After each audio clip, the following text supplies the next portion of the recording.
কনফরমেশনাল isomerism বলে একটা রয়েছে, রিং চেইন আইসোমারিজম রয়েছে, আমি সবগুলি ব্যাখ্যা করব। তার মধ্যে প্রথম বলি কনফরমেশনাল আইসোমারিজম। কনফরমেশন জিনিসটা কি? কনফরমেশন বলছে যে ধরো কার্বন কার্বন সিঙ্গেল বন্ড রয়েছে, কার্বন কার্বন সিঙ্গেল বন্ডের ক্ষেত্রে একটা কার্বনকে ধরে অন্য কার্বনটাকে যদি আমি ঘোরালে কি হবে না, এই কার্বনের সঙ্গে পেছনের কার্বনের সঙ্গে যুক্ত যে সমস্ত গ্রুপগুলো আর সামনের কার্বনের সঙ্গে যুক্ত গ্রুপগুলো তারা কোনো সময় হচ্ছে একটা লাইনে আসবে, বা কোনো সময় কি তার থেকে একটু দূরে সরে যাবে, একটা অ্যাঙ্গেল তৈরি করবে যেটাকে ডাইহেড্রাল অ্যাঙ্গেল বলে। তাহলে একটা লাইনে অর্থাৎ ডাইহেড্রাল অ্যাঙ্গেল যখন 0 ডিগ্রি, তখন তাদের মধ্যে এই গ্রুপগুলোর মধ্যে যে বিকর্ষণ বল এক ধরনের হবে। তার মানে ওই কম্পাউন্ডটার বা ওই কনফরমেশনটার এনার্জি এক ধরনের হবে। তারপরে যখন অ্যাঙ্গেলটা ডাইহেড্রাল অ্যাঙ্গেলটা বেড়ে গেল, তখন তাদের মধ্যে বিকর্ষণ বল বেড়ে গেল, বিকর্ষণ বল কমে গেল, তাহলে তার এনার্জিটা কি আগের তুলনায় কমে গেল।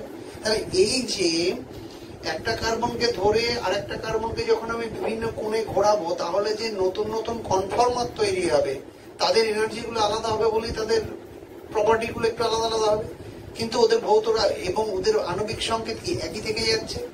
যার জন্য এইগুলোকে বলা হচ্ছে তোমার কনফরমেশনাল আইসোমার। আর যে ধর্মের ফলে হয় তাকে বলা হচ্ছে কনফরমেশনাল আইসোমারিজম। ফর এক্সাম্পল দেখো, আমি বলছি ইথেন মানে কি না CH3 CH3। আমি এখানে দেখো হাইড্রোজেন গুলোকে আমি একটু আলাদাভাবে আইডেন্টিফাই করেছি। এটা HA, HB, HC, এর ক্ষেত্রে HD, HE, HF। আমি হচ্ছে কি আমি এই দিক দিয়ে তাকাচ্ছি, দিয়ে করছি কি না এই কার্বনটা আমি সামনে কিন্তু একেই দেখতে পাচ্ছি, একে দেখতে পাচ্ছি না, কারণ এই কার্বনের ওপর চেপে পড়েছে এই কার্বনটা। এখন আমি কি করব না, আমি এই কার্বনটাকে চেপে ধরে এই কার্বনটাকে আমি ঘোরাতে থাকবো 60 ডিগ্রি 60 ডিগ্রি 60 ডিগ্রি ডায়াগ্রাল অ্যাঙ্গেলে ঘোরাতে থাকলে যে নতুন নতুন কনফর্মার তৈরি হচ্ছে, তাহলে বিভিন্ন ধরনের কনফর্মার তৈরি হচ্ছে, তাদের আমি ছবিগুলো দেখাচ্ছি। ধরো প্রথমে বলছি যে তুমি যদি এই দিক দিয়ে তাকাও, পিছনের কার্বনটাকে দেখতে পাচ্ছ, কিন্তু তার সঙ্গে যে গ্রুপগুলো রয়েছে HA এখানে, তারপরে HB এখানে, HC এখানে। এইবার আমি করছি যখন আমি এই দিক দিয়ে তাকাচ্ছি, তখন HG এখানে পড়ে গেছে, HE এখানে পড়ে গেছে, তারপরে হচ্ছে কি HF এখানে পড়ে গেছে। এখন খেয়াল করে দেখো এদের মধ্যবর্তী ডাইহেড্রাল অ্যাঙ্গেলটা হচ্ছে 0 ডিগ্রি, মানে যেন এই হাইড্রোজেন HE আর HD যেন দেখলে একটা লাইনে দেখা যায়, অর্থাৎ ডাইহেড্রাল অ্যাঙ্গেলটা 0। তখন এটা একটা কনফর্মার, এই কনফর্মারটাকে বলবো ইক্লিপসড। যেমন হচ্ছে গিয়ে আমাদের গ্রহণ হয় একটার সামনে একটা চাপা পড়লে, সেই রকম হচ্ছে ইক্লিপস। তাহলে এখানে এদের মধ্যবর্তী অ্যাঙ্গেলটা কম হওয়ার জন্য এই হাইড্রোজেন পরমাণুগুলো পরস্পরের কাছে থাকলে বিকর্ষণ বল কি হবে, বেশি হবে, যার জন্য এর এনার্জিটা কি হবে, অবভিয়াসলি হচ্ছে এনার্জিটা বেশি, তার স্টেবিলিটিটা কম। যখন আমি 60 ডিগ্রি ঘুরিয়ে দেবো, তখন দেখো পেছনেরটাকে ধরে আমি সামনেরটাকে ঘুরিয়ে দিচ্ছি, তখন দেখো এই দিকটা চলে আসছে এইখানে, তারপরে মধ্যবর্তী অ্যাঙ্গেলটা হচ্ছে 60 ডিগ্রি চলে আসছে। তখন কিন্তু এটাকে বলে আমি স্ট্যাগার্ড। এবার তুমি প্রত্যেকটাকে এরকম 60 ডিগ্রি ঘোরাতে 360 ডিগ্রি পর্যন্ত যাও, তাহলে এর একদম ইনিশিয়াল স্ট্রাকচারটা তুমি পেয়ে যাবে। এবং তুমি 60 ডিগ্রি ঘোরাতে থাকলে তুমি নিজে করে দেখবে যে একবার স্ট্যাগার, একবার ইক্লিপসড হচ্ছে, তারপর স্ট্যাগার্ড, একবার ইক্লিপসড আর স্ট্যাগার্ড, এইরকম হতে তোমার হচ্ছে 360 ডিগ্রি তুমি ঘুরিয়ে ফেলবে। তাহলে আমি যদি এইগুলোকে, এই দুটো কনফর্মার তৈরি হয়ে যাচ্ছে ইথেনের ক্ষেত্রে, আমি যদি এদের এনার্জি ডায়াগ্রামটা আঁকি, এনার্জি ডায়াগ্রামটা আঁকলে আমি কি দেখেছিলাম, ধরো এইটা হচ্ছে কি আমার এনার্জি, এটা 0 ডিগ্রি 60 ডিগ্রি 120 180 240 300 360। তাহলে সবচেয়ে বিকর্ষণ বল বেশি আমি বলছি 0 ডিগ্রি, তার মানে ধরো ইক্লিপসড হয়ে রয়েছে, তার এনার্জি লেভেল হচ্ছে আমার এটা যে ইক্লিপসড। যখন স্ট্যাগার্ড হয়ে গেল, 60 ডিগ্রি ঘুরিয়ে দিল, স্ট্যাগার্ড হয়ে গেল, তাহলে এই পেছনের কার্বনের হাইড্রোজেন আর সামনের কার্বনের হাইড্রোজেন তাদের মধ্যে অ্যাঙ্গেল তৈরি হয়ে গেল, দূরত্ব বেড়ে গেল, বিকর্ষণ বল কি হয়ে গেল, কমে গেল। তাহলে বিকর্ষণ বল কমে গেলে এনার্জি কি হবে, কমে যাবে, তারপরে স্টেবিলিটি বেড়ে যাবে, তারপরে সেটা পজিশন হবে এইটা, তারপরে আবার ইক্লিপসড, তারপরে আবার স্ট্যাগার্ড, আবার ইক্লিপসড, আবার স্ট্যাগার্ড, আবার ইক্লিপসড। তাহলে আমি যদি এর ক্ষেত্রে আমি যদি গ্রাফটা আঁকি, তাহলে গ্রাফটা আঁকলে কি হচ্ছে না আমি এই ধরনের লেখচিত্র আঁকবো। তাহলে লেখচিত্র থেকে আমি বলবো কোন কনফর্মারটা বেশি স্টেবল, না যেটা হচ্ছে গিয়ে এটা হচ্ছে যারা তোমার স্ট্যাগার্ড তারা হচ্ছে গিয়ে এনার্জেটিক্যালি বেশি স্টেবল।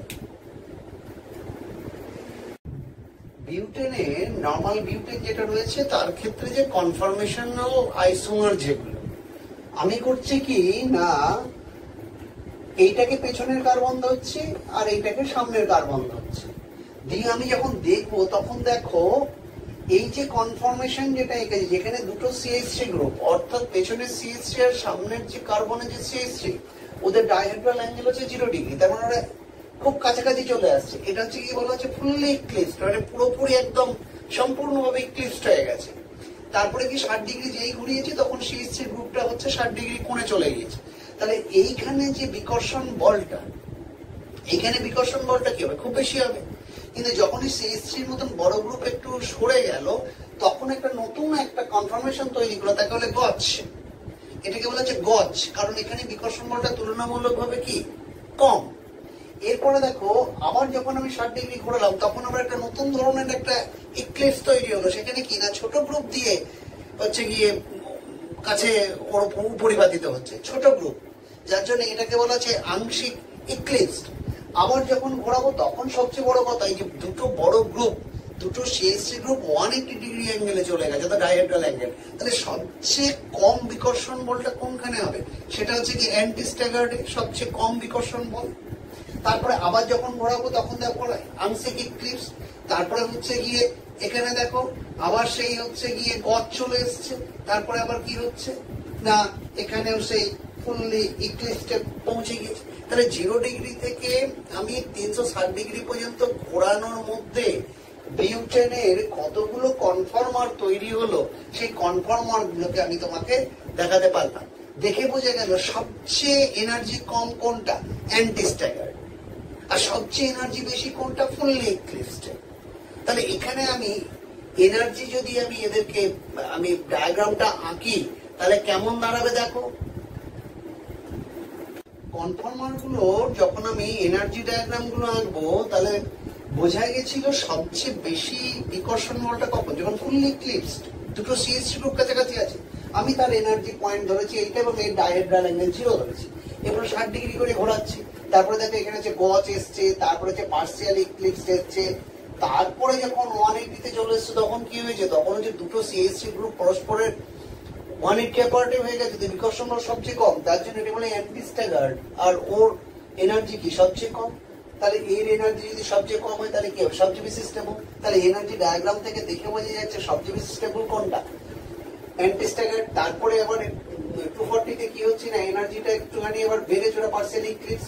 তারপরে কি হচ্ছে গজে চলে এসছে এবং তারপরে যখন চলে যাচ্ছে 360 ডিগ্রি তখন হচ্ছে একদম যেটা শুরু করেছিলাম সেই ফুললি ইক্লিপসড সেই স্ট্রাকচারে এটা চলে যাচ্ছে। তাহলে এইরকম ভাবে আমরা এনার্জি অনুযায়ী আমরা এই গ্রাফ থেকে বোঝাতে পারলাম সবচেয়ে বেশি মানে স্টেবল কনফর্মার কোনটা, না অ্যান্টি স্ট্যাগার্ড। অর্থাৎ যখন দুটো CH3 গ্রুপ পরস্পরের সঙ্গে 180 অ্যাপার্টে থাকে এদের হচ্ছে গিয়ে এগুলোকে বলা হচ্ছে এক একটা কনফর্মার।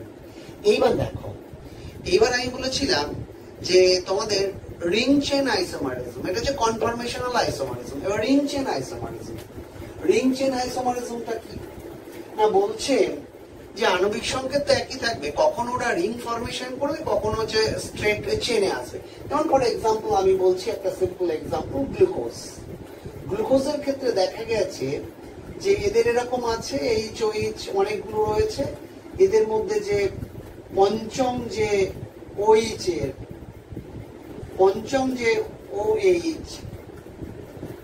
এই পঞ্চম O এর লোন পেয়ারটা কি করছে,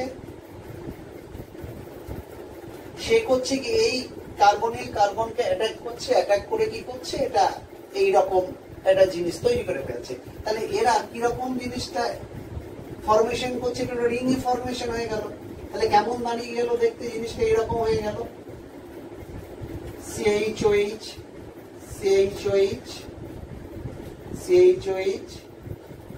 CH like this, CH2H এতে পরিণত হয়ে গেল। কিন্তু খানিক বাদে কি হবে, খানিক পথে এটা আবার এইখানটায় আসবে, দিয়ে এটা আবার আগের অবস্থায় ফিরে চলে যাবে।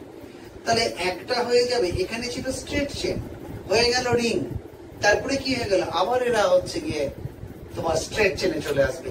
এদের একটাকে অপরটাকে বলা হচ্ছে তোমার রিং চেন আইসোমার, এবং যে ধর্মের ফলে এটা তৈরি হয়েছে সেটাকে বলা হচ্ছে রিং চেন আইসোমারিজম। এরপরে দেখো সিউডোট্রপিজম।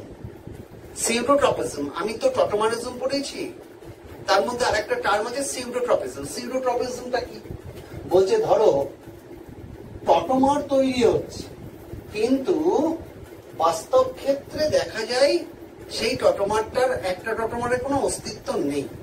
তাহলে সেই ধরনের টটোমারিজমকে বলা হচ্ছে সিউডোটটোমারিজম। যেমন ধরো আমি বলছি অ্যাসিটোন, এর ক্ষেত্রে কি হয়েছিল, এর ক্ষেত্রে হয়েছিল কি, এই যে আলফা হাইড্রোজেনটা শিফট করেছিল, কোথায় এখানে গেছিল, দ্বিধার কিসে কনভার্ট হয়ে গেছিল না CH2 ডাবল বন্ড COH। বলেছি কি না কিটোইনল টটোমারিজম, এটা ইন অল, কিন্তু প্র্যাকটিক্যালি এর কোনো এক্সিস্টেন্স নেই। যা এক্সিস্টেন্স আছে এইটার, যার জন্য একে বলা হচ্ছে সিউডোট্রপিজম। আরেকটা বিষয় যেটা হচ্ছে ইজেড নোমেনক্লেচার। সিস্ট্রান্স তো আমি পড়িয়েছি, সিস্ট্রান্সের পরে আরেকটা কথা বলে নি। সিস্ট্রান্স মানে কি বলেছিলাম না, ডাবল বন্ডেড কার্বনের পাশাপাশি দুটো কার্বনের মধ্যে দুটো একই গ্রুপ যদি একই দিকে থাকে তারা হচ্ছে সিস, আর যদি বিপরীত দিকে থাকে তাহলে হচ্ছে ট্রান্স। কিন্তু মজার ব্যাপার হচ্ছে, ধরো সবসময় তো এমন থাকবে না, এখানে হচ্ছে গিয়ে ধরো CCl রয়েছে, এখানে H রয়েছে, এখানে CH3 রয়েছে, এখানে COH রয়েছে, রাইট? এখানে দুটো একই গ্রুপ একসঙ্গে থাকবে, মানে একই দিকে থাকবে কি বিপরীত দিকে থাকবে যে তুমি সিস্ট্রান্স বলবে এমনটা নাও হতে পারে। এখানে দেখো কোনো গ্রুপটাই একই নয়, সুতরাং সিস্ট্রান্স বলতে গিয়ে তুমি একটু চাপে পড়ে যাবে। তখন আমাদের একটা নতুন নিয়ম করা আছে, ইজেড নোমেনক্লেচার। জেড মানে জুসামেন, গ্রিক ভাষায় জুসামেন, আর ই হচ্ছে অ্যান্টিগেগেন। ই স্ট্যান্ডস ফর অ্যান্টিগেগেন, মানে বিপরীত দিকে। তাহলে একই দিকে বিপরীত দিকে, তুমি বলবে স্যার তাহলে তো সিস্ট্রান্সের সঙ্গে পার্থক্য রইল কোথায়? আমি পার্থক্যটা একটা জায়গায় রয়েছে। দেখো সিস্ট্রান্সের ক্ষেত্রে বলেছিলাম একই গ্রুপ, কিন্তু এক্ষেত্রে আমাকে একটা প্রায়োরিটি রুল ইউজ করতে হবে। প্রায়োরিটি রুলটা কি বলছে, যে অ্যাটম গুলো এই কার্বনের সঙ্গে যুক্ত রয়েছে তাদের অ্যাটমিক নাম্বারটাই হচ্ছে গিয়ে প্রায়োরিটি। ধরো আমি বলছি এই কার্বনের সঙ্গে যুক্ত আছে ক্লোরিন আছে, H রয়েছে, তাহলে যার অ্যাটমিক নাম্বার বেশি হবে সে কিন্তু কি পাবে, টপ প্রায়োরিটি পাবে। ধরো একে আমি দিলাম এ হবে কি বি, রাইট? আবার দেখো এই দুটোর মধ্যে আমি যদি প্রথমে দেখি এখানেও কার্বন এখানেও কার্বন, তাহলে তারপরেরটা কি অক্সিজেন, এখানে কে আছে হাইড্রোজেন, তাহলে অ্যাটমিক নাম্বারটা কার বেশি, এখানে অক্সিজেন। তাহলে নিশ্চিতভাবেই এই গ্রুপটা টপ প্রায়োরিটি পাবে, এটা হবে ই এ, এটা হবে বি। তাহলে প্রায়োরিটি অনুযায়ী এটা কেমন দাঁড়িয়ে গেল, জিনিসটা হয়ে গেল বি এ বি। হলো এইবার এই প্রায়োরিটি রুল অনুযায়ী দুটো গ্রুপ, প্রায়োরিটি রুল অনুযায়ী এই দুটো গ্রুপ যেহেতু বিপরীত দিকে রয়েছে, দুটোই টপ প্রায়োরিটি যারা পাচ্ছে তারা দুটো পাশাপাশি দুটো কারণে বিপরীতে রয়েছে। বিপরীত থাকলে অ্যান্টিগেগেন অর্থাৎ ই, এর নামটা বলবো আমি ই, তখন আর সিস্ট্রান্স বলবো না, ই। আর যদি দেখা যায় ধরো আমি এটা পাল্টে দিচ্ছি, আমি COH কে এদিকে দিচ্ছি, এদিকে CH3, তাহলে অবভিয়াসলি এটা পেয়ে গেল এ, এটা পেয়ে যাবে বি। তাহলে আমাকে যদি এবার বলতে হয় এই ছবি অনুযায়ী, তাহলে ছবিটা কেমন দাঁড়িয়ে যাচ্ছে, এদিকে এ হয়ে যাচ্ছে, এদিকে কি হবে, এদিকে বি হয়ে যাচ্ছে। তখন দেখো দুটো টপ প্রায়োরিটি যারা পাচ্ছে, যারা টপ প্রায়োরিটি, সেই টপ প্রায়োরিটি পাওয়া গ্রুপ দুটো একই দিকে রয়েছে, এইটাকে বলা হচ্ছে তোমার কি, আমি বলবো জেড, মানে জুসামেন। তাহলে ইজেড নোমেনক্লেচারের বিষয়টাকে ভালো করে বুঝবে, যে কার্বনটা ডাবল বন্ডেড তার সঙ্গে যে দুটো গ্রুপ থাকবে তাদেরকে প্রায়োরিটি রুল অনুযায়ী এ বি ভাগ করবে, পাশের কার্বনটা বসে এইভাবে ভাগ করবে। যদি দেখি এর টপ প্রায়োরিটি পাওয়া গ্রুপ আর এর টপ প্রায়োরিটি পাওয়া গ্রুপ একই দিকে আছে, তাকে বলবো জেড। আর যদি টপ প্রায়োরিটি পাওয়া গ্রুপ যদি বিপরীত দিকে থাকে, সেটাকে বলবো আমি কি ই, ক্যাপিটাল ই, অ্যান্টিগ্রেগেট। এটা হচ্ছে এদের নোমেনক্লেচার। এবার দেখো রিয়াকশন মেকানিজমের মধ্যে কোন কোন ধরনের রিয়াকশন আছে। একটা হচ্ছে গিয়ে নিউক্লিওফিলিক সাবস্টিটিউশন আছে, তার আগে বলে নিই। একটা হচ্ছে ইলেকট্রোফিলিক দ্রুত বিক্রিয়া, নিউক্লিওফিলিক দ্রুত বিক্রিয়া। দ্রুত বিক্রিয়া মানেটা কি? দ্রুত বিক্রিয়া মানে হচ্ছে গিয়ে কি না, আসবে এসে যুক্ত হয়ে যাবে। এখানে নতুন করে আর কোনো গ্রুপের আমার প্রয়োজন, মানে নতুন কাউকে বেরিয়ে যাবে এমনটা ঘটে না, আসবে সে যুক্ত হয়ে যাবে। দেখো যদি কার্বন কার্বন ডাবল বন্ড থাকে, অর্থাৎ অসম্পৃক্ত বন্ধন থাকে, আমি তোমাকে আগে বলেছি ইলেকট্রোফাইল মানে যারা ইলেকট্রন লাভার্স, মানে প্লাস ওয়ালা। নিউক্লিওফাইল মানে যারা নিউক্লিয়াস লাভার্স, তারা হচ্ছে গিয়ে কি মাইনাস ওয়ালা, কারণ নিউক্লিয়াসে পজিটিভলি চার্জ প্রোটন থাকে।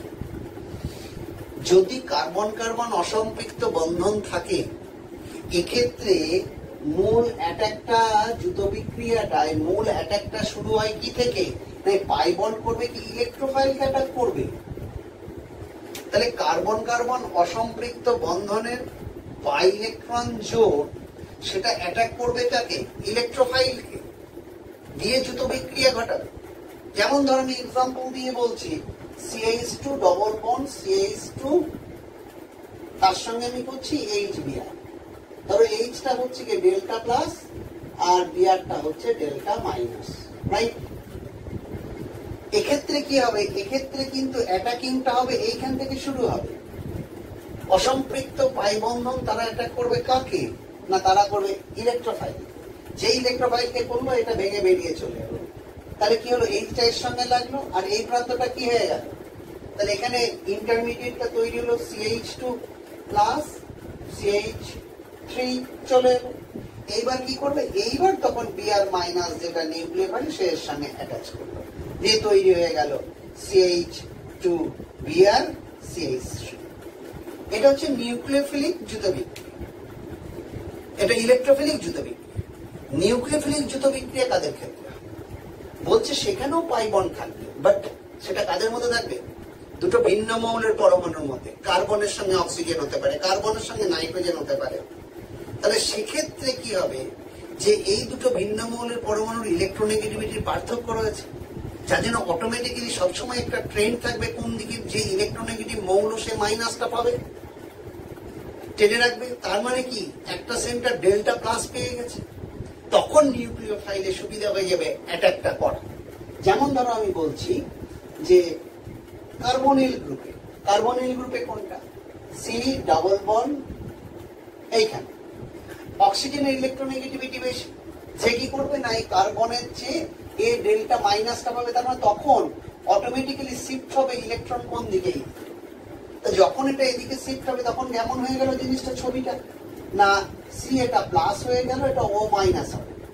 কিন্তু এটা যত সুবিধা অনুযায়ী যত তাড়াতাড়ি বললাম, এতটা তাড়াতাড়ি হয় না। প্রথমে কি করে না, প্রথমে এরা পায় ডেল্টা প্লাস, এরা ডেল্টা মাইনাস হয়, এরা ডেল্টা মাইনাস পায়। এই কি কেবল ইলেকট্রোনেগেটিভিটি পার্থক্য, এটা ডেল্টা মাইনাস, এটা ডেল্টা প্লাস। সেই অবস্থায় ধরো CN মাইনাস, এই ইলেকট্রোফাইল, এই নিউক্লিওফাইল, সে কি করছে? সে এখানটা যেই যাচ্ছে, সঙ্গে সঙ্গে কমপ্লিট এদের বিভাজনটা হয়ে যাচ্ছে। তাহলে কমপ্লিট বিভাজন হয়ে গিয়ে তৈরি হলো কি না, সি এটা ও মাইনাস, এখানে CN তৈরি হয়ে গেল। এইবার CN টার সঙ্গে যদি আমার H প্লাস পড়ে থাকে, তখন সে এবার এটার সঙ্গে অ্যাটাচ হয়ে গেল, যে ফাইনাল প্রোডাক্টটা তৈরি করলো সি, এখানে CN, এখানে OH। তাহলে এটা কি? তার মানে সিওর সঙ্গে হচ্ছে গিয়ে কি HCN এর দ্রুত বিক্রিয়া। তাহলে এখানে রিঅ্যাকশনটা স্টার্ট হলো, কি হলো? নিউক্লিওফাইল দ্বারা রিঅ্যাকশনটা স্টার্ট হলো, দিয়ে দ্রুত বিক্রিয়া করলো। এটা হচ্ছে নিউক্লিওফিলিক দ্রুত বিক্রিয়া। এইবার দেখো আমরা যেটা বলবো সেটা হচ্ছে প্রতিস্থাপন বিক্রিয়া, নিউক্লিওফিলিক সাবস্টিটিউশন। মানে এটা কি?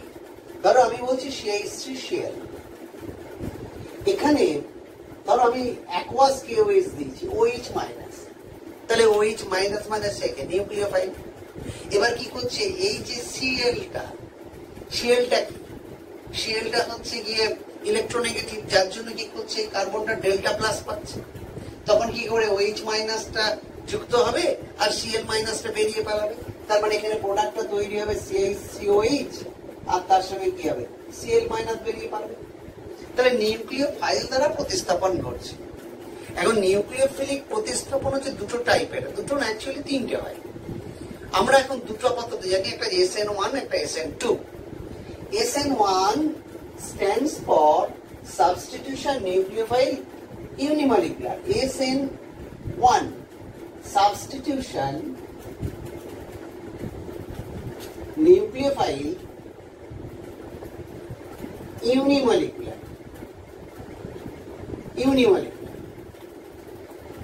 কিরকম হচ্ছে মূলত এটা কিভাবে বুঝে নেবে, ধরো 1 ডিগ্রি কার্বনওয়ালা কোন কম্পাউন্ড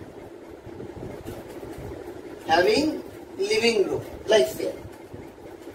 এখন এই কার্বনটার সংকরায়নের চরিত্রটা কি sp3। এবার কি হচ্ছে না, ক্লোরিনের ইলেকট্রোনেগেটিভিটি বেশি হওয়ার জন্য কি করছে, বন্ডেড ইলেকট্রন পেয়ারকে টানছে, যার জন্য কার্বনটা কি পাচ্ছে ডেল্টা প্লাস।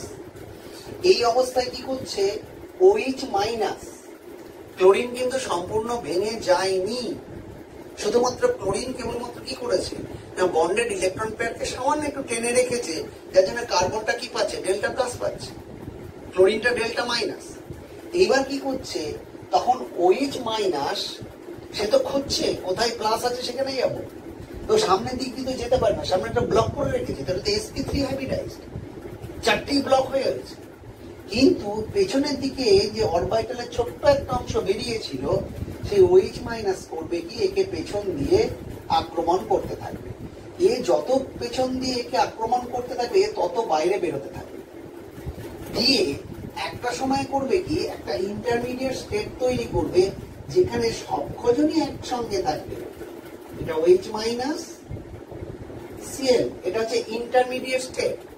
মাঝপথে এরকম তৈরি করবে, মাঝপথে তৈরি করার পর আলটিমেটলি এটা ভেঙে গিয়ে হবে কি AClটা কি হলো না এদিক দিয়ে বেরিয়ে পালালো, OHটা কি করলো তার বিপরীত দিকে ঢুকে গেল।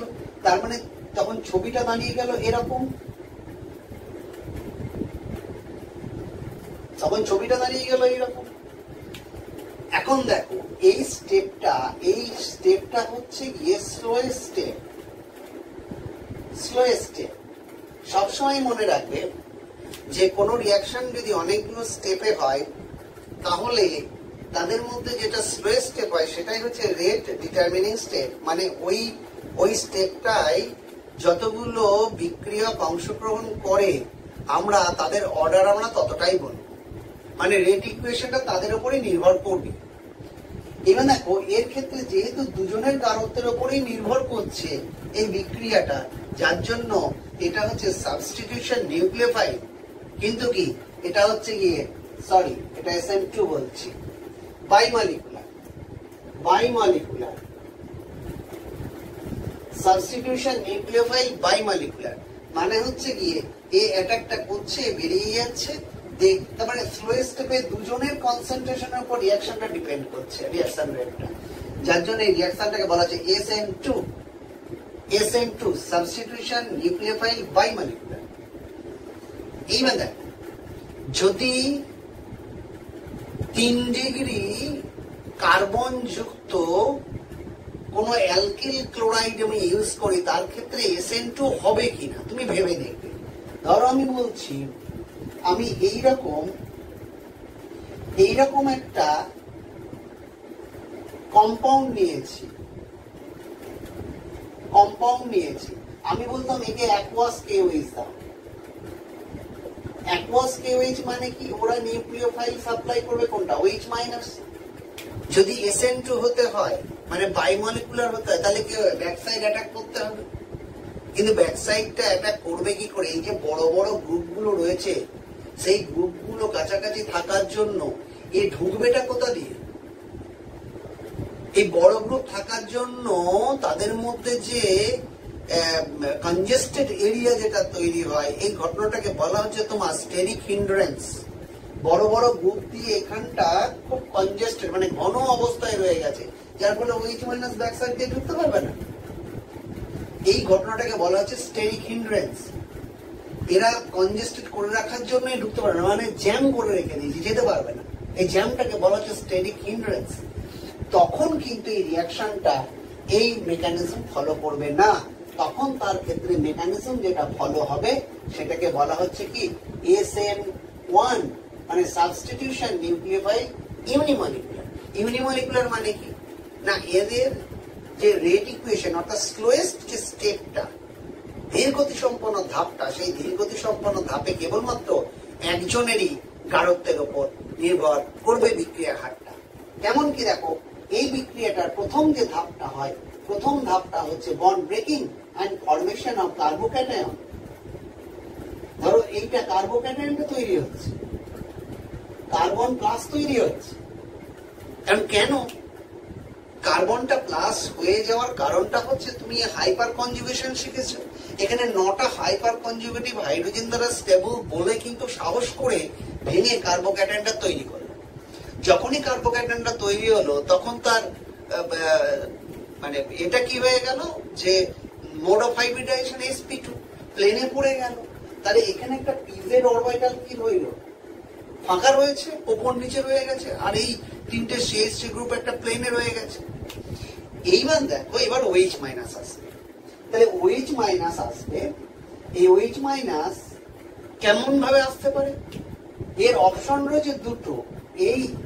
এই লোবে এদিক দিয়ে ঢুকতে পারে, তার একটা অপশন রয়েছে। অপশনটা কি 50% চান্স রয়েছে ভেতরে ঢোকার, 50% চান্স রয়েছে। আবার কি আছে, এদিক দিয়েও ঢোকার রয়েছে 50% চান্স রয়েছে। মনে রাখ, কম্পাউন্ড যেটা ফাইনালি তৈরি হবে, লিভিং গ্রুপ যেখানে ছিল, নিউক্লিওফাইল যদি সেইখানেই ঢোকে, সেই দিকেই ঢোকে, তাহলে সেটাকে বলবো রিটেনশন অফ কনফিগারেশন। মানে এর ক্ষেত্রে যদি দেখো শেলটা এদিকে আছে, OH মাইনাসটা এদিকেই তৈরি হলো একটা প্রোডাক্টে, তার মানে এক্ষেত্রে প্রোডাক্টটা হচ্ছে এইরকম OH। আমি বলবো রিটেনশন অফ কনফিগারেশন। রিটেনশন মানে কি আগে যা ছিল তাই, শুধু শেলের জায়গায় OH হয়ে গেছে। তাই এখানে কি হতে পারে, এখানে যদি এই দিক দিয়ে ঢোকে তাহলে হয়তো এই কনফিগারেশনটা পাবে, এইটা মানে এই কনফিগারেশনটা পাবে। তাহলে এটা হলো কি রিটেনশন অফ কনফিগারেশন। প্লাস আরেকটাও তো হতে পারে, মানে এদিক দিয়ে তো ঢোকার একটা ইকুয়াল প্রবাবিলিটি রয়েছে। সেক্ষেত্রে কি হবে, OH-টা যেদিকে, সেলটা যেদিকে ছিল, OH-টা কি হবে, তার উল্টো দিকে হবে। একে বলা হচ্ছে ইনভার্সন অফ কনফিগারেশন, মানে উল্টে যাওয়া, কনফিগারেশনটা উল্টে গেল। তাহলে এটা হলো রিটেনশন অফ কনফিগারেশন, এটা হচ্ছে ইনভার্সন অফ কনফিগারেশন। তাহলে দুটোর অপশন কি ছিল, এদিক দিয়ে ঢোকার অপশনে ছিল 50%, এদিক দিয়ে ঢোকার অপশনে ছিল 50%। যার জন্য এটাও তৈরি হবে 50% আর এটাও তৈরি হবে 50%, দুটোই 50% করে তৈরি হবে। কিন্তু এবার তুমি আমাকে ভেবে দেখো, আমি SN2 বিক্রিয়ায় আমি কিন্তু 100% ইনভার্টেড প্রোডাক্ট পাবো, মানে উল্টো। লিভিং গ্রুপ যেদিকে ছিল তার বিপরীত দিকে থাকবে কোনটা, যেটা হচ্ছে তোমার নিউক্লিওফাইলটা অ্যাটাক করবে। সেখানে কোনোভাবেই কিন্তু তোমার হচ্ছে গিয়ে রিটেনশন অফ কনফিগারেশন হবে না, এটা হবে কি ইনভার্সন অফ কনফিগারেশন। এরপরে দেখো, তোমাদের জাস্ট এগুলো 11-এ প্রিলিমিনারি আইডিয়া দিচ্ছি। 12-এ গিয়ে আরো একটু বেশি আলোচনা করা হবে, আরো অনেক ধরনের মেকানিজম এখানে ইউজ করা হবে। এবার দেখো যে এলিমিনেশন রিঅ্যাকশন, আমি SN1 SN2 প্রিলিমিনারি আইডিয়া দিলাম। এলিমিনেশন মানে কি, অপনয়ন, মানে বেরিয়ে যায়। কিরকম, ধরো আমি বলছি এখানে H আছে, এবার X রয়েছে, আমি এলিমিনেট করবো মানে কি, এদেরকে আমি বার করে দেব। তাহলে বার করে দিলে কি হবে, বার করে দিলে হচ্ছে এখানে কি তৈরি হবে, ডাবল বন্ড তৈরি হবে। তারপরে জিনিসটা তৈরি হবে এরকম, কি বেরিয়ে গেল, হ্যালোজেন আমি এক্স কে যদি হ্যালোজেন বলি তাহলে কি বেরোলো? হ্যালোজেন হাইড্রাক্সিড বেরিয়ে গেল। এখন বার করার জন্য আমার রিএজেন্ট লাগবে। বার করার জন্য রিএজেন্ট কি লাগবে? অ্যালকোহলীয় কেওএইচ। এখানে একটা কথা ভালো করে শুনে রেখে দাও, অ্যালকোহলিক কেওএইচ মানে এরা কাজ করবে বেস হিসেবে। বেস সবসময় মনে রাখবে, এলিমিনেশন রিয়াকশনে বেশ কাজে লাগে। আর অ্যাকুয়াস কেওএইচ, অ্যাকুয়াস কেওএইচ কাজ করবে কি হিসেবে? অ্যাকুয়াস কেওএইচ কাজ করবে, ইট প্রোভাইডস নিউক্লিওফাইল। আমি এসএন টাইপের বিক্রিয়ায় খেয়াল করে দেখবে আমি অ্যাকুয়াস কেওএইচ ইউজ করেছি, কিন্তু এলিমিনেশন বিক্রিয়া আমি কাজ করবো অ্যালকোহলীয় কেওএইচ। কারণ বেসের কাজটা কি? প্রোটন অ্যাবস্ট্রাক্ট করা, প্রোটন তুলে নেওয়া। তাহলে এই প্রোটন তুলে নেওয়ার এই পদ্ধতিটা বিভিন্ন সময়ে বিভিন্ন রকম হবে। কোন ক্ষেত্রে আমি বলবো E1, কোন ক্ষেত্রে বলবো E2 এলিমিনেশন। মানে এলিমিনেশন ইউনিমলিকুলার আর এলিমিনেশন বাইমলিকুলার। দেখো আমি এক্সাম্পল দিয়ে প্রথমেই আমরা শুরু করছি E2 মানে এলিমিনেশন বাইমলিকুলার। কেমন? ধরো লিভিং গ্রুপটা সে হ্যালোজেন, লিভিং গ্রুপটা হ্যালোজেন, সে আছে কত ডিগ্রি কার্বনে? সে আছে ধরো 1 ডিগ্রি কার্বনে রয়েছে। ধরো আমি বলছি এটা ব্রোমিন রেখেছি, এখানে এইচ রেখেছি, এইচ রেখেছি। তাহলে এই যে ত্যাগীমূলক লিভিং গ্রুপ সে কত ডিগ্রি কার্বন রয়েছে? 1 ডিগ্রি কার্বন রয়েছে। তাহলে এর ইলেকট্রোনেগেটিভিটির জন্য এ কি করছে? বন্ডেড ইলেকট্রনকে নিজের দিকে তুলছে, যার জন্য এখান থেকে ডেল্টা প্লাস পাচ্ছে। তার টান এখানে, আলটিমেটলি টানটা এখানে গিয়ে পড়ছে অবশেষে, মানে এর টানের জন্য সেই টানটা এখানে গিয়ে পড়ছে, এ পাচ্ছে ডেল্টা প্লাস। এইবার যে অ্যালকোহলীয় কেওএইচ আমি ইউজ করেছি, ধরো C2H5OH, যখন আমি কেওএইচ এ দেবো ওরা তৈরি করে C2H5OK। এইটা ভাঙলে পাবো আমি C2H5O-, এইটা পাবো। তো এটা কি হিসেবে কাজ করবে? বেস হিসেবে কাজ করবে। বেসের কাজ কি? প্রোটন তুলে নেওয়া। ওটাই এইচ ডেল্টা প্লাস পাচ্ছে, সেই জায়গাটাকে আমাকে খুঁজতে হবে। এখানে পেয়ে গেছে, তাহলে তখন হবে কি? এই O(C2H5-), যেহেতু এটাকে পেয়ে গেছে, ও আস্তে আস্তে একে নেওয়ার চেষ্টা করবে, এই যে ইলেকট্রনটা দিয়ে একে নেওয়ার চেষ্টা করবে।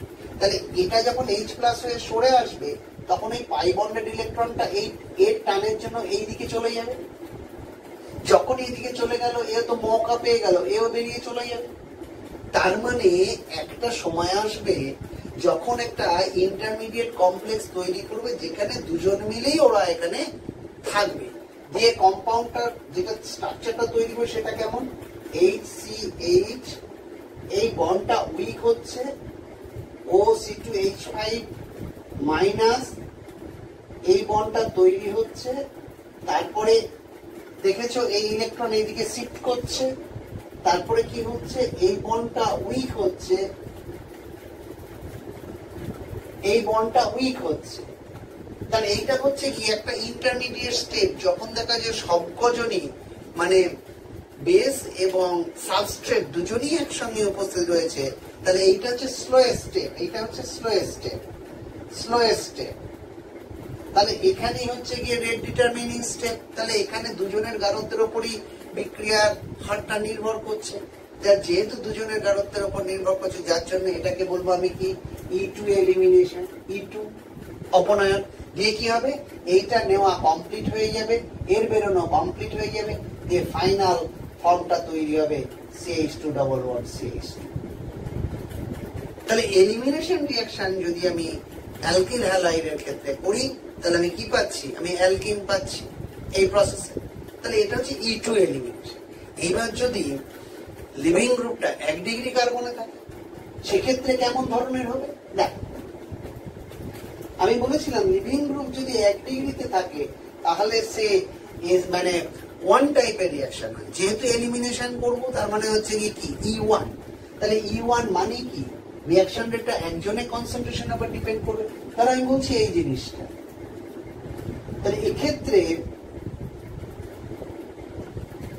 প্রথম স্টেপ যেটা হচ্ছে স্লোয়েস্ট স্টেপ, এখানে যে ফরমেশন অফ কার্বোক্যাটায়ন, মানে এইরকম একই জিনিস, CH3 CH3 প্লাস। তাহলে কার্বন যে প্লাস পেয়ে গেল, সেই কার্বনের ইলেকট্রোনেগেটিভিটি কি হবে? বেড়ে গেল স্বাভাবিক নিয়ম। সে তখন করছে কি, ধরো আমি বলছি এইখানে আলটিমেটলি এর টানের জন্য এইখানে টানটা পড়ে যাচ্ছে, সেই টানের ফলে কি হচ্ছে না, এই এইচটা ডেল্টা প্লাস পাচ্ছে। এবার আমি যে অ্যালকোহলীয় কেওএইচ যেটা ইউজ করেছি, সেই অ্যালকোহলীয় কেওএইচ এর মধ্যে ধরো OC2H5 মাইনাস, সে কি করছে, সে সঙ্গে সঙ্গে একে দিচ্ছে আর একে ছেড়ে দিয়ে বেরিয়ে পালাচ্ছে। এই H প্লাস কে নিচ্ছে, সঙ্গে সঙ্গে এই দুজনের মধ্যে যে ইলেকট্রন পেয়ারটা ছিল সেটা শিফট করে যাচ্ছে এদিকে, যে আলটিমেটলি এখানে কম্পাউন্ডটা তৈরি করছে মানে এইটা ডবল বন্ড CH2, এইরকম অ্যালকিন তৈরি করে ফেলছে। কিন্তু দেখো এই রিঅ্যাকশন যেহেতু এইটা হচ্ছে গিয়ে তোমার স্লো স্টেপ, সুতরাং এটাই রেট ডিটারমিনিং স্টেপ, সেখানে কেবলমাত্র সাবস্ট্রেটের কনসেন্ট্রেশনের উপর নির্ভর করছে। এইটা হচ্ছে গিয়ে তোমার কি, এটা হচ্ছে গিয়ে E1 এলিমিনেশন রিঅ্যাকশন। ক্লাস 11-এ খুব প্রিলিমিনারি জিনিসগুলোকে এখন শিখে রাখতে হবে, এসব আরো ডিটেলস 12-এ রয়েছে।